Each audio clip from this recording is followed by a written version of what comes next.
ছিল ছোট্ট একটা গ্রাম, চারদিকে সবুজ গাছপালা আর শান্ত পরিবেশ। সেই গ্রামের মাঝখানে ছিল এক পুরনো কুয়া। কুয়াটা দেখতে ছিল খুব সাধারণ, কিন্তু গ্রামের সবাই সেটাকে ভয় পেত।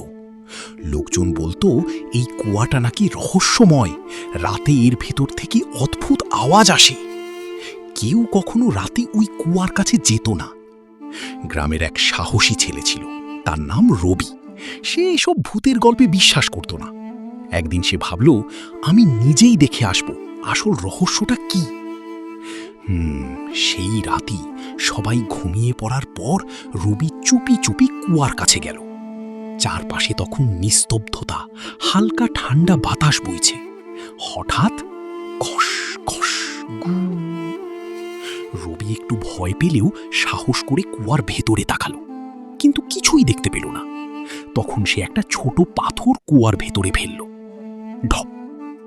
এরপর হঠাৎ কুয়ার ভেতর থেকে একটা ক্ষীণ কণ্ঠ ভেসে এলো, আমাকে বাঁচাও। রবির গা শিউরে উঠল, কিন্তু সে পালিয়ে না গিয়ে দড়ি নিয়ে এলো। কুয়ার ভেতরে দড়ি নামালো। কিছুক্ষণ পর দড়িটা নড়তে শুরু করলো। ধীরে ধীরে উপরে উঠল একটা ছোট্ট বাচ্চা ছেলে। সে ছিল খুব দুর্বল আর ভীত। ছেলেটা বলল, আমি খেলতে গিয়ে পড়ে গিয়েছিলাম, কেউ আমাকে খুঁজে পায়নি। রবি তাকে বাড়ি নিয়ে গেল। পরদিন পুরো গ্রাম অবাক হয়ে গেল। সবাই বুঝল যে রহস্যময় শব্দ তারা শুনত সেটা আসলে ওই ছেলেটার সাহায্যের আর্তনাদ ছিল।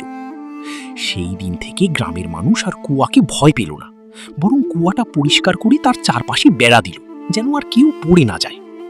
শিক্ষা: ভয় অনেক সময় আমাদের ভুল ধারণা থেকে আসে। সাহস থাকলে সত্যটা জানা যায়।